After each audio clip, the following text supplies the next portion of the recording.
Bentar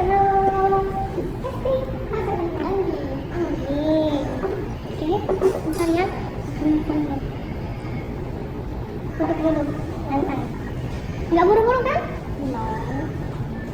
Itu apa tuh mbak? Tiangnya. Hah? Tiangnya. Oh iya, infus gitu ya.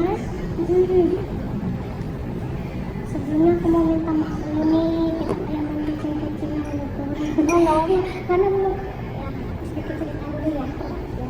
Suami itu kan nggak ngebolehin aku suntik kuping, karena kan alasannya pertama juga aku tuh takut jarum suntik. Itu jarumnya tuh jarum bayi. Jarum bayi? Karena kalau terlalu gede kan kamu bukan orang sakit. Iya, aku mau dapat kontak dari mana? Dapat kontak aku dari mana? Di IG nggak?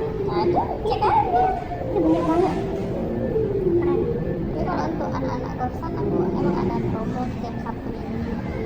Kalau aku nggak ada promo ya? Aku bukan anak kosan. Yang kecil segitu gede. Berapa menit sih sekali disuntik? Gak sampai 20 menitan lah, Neng. Gak sampai setengah jam intinya. Ya. Aduh, ini tuh mana ya?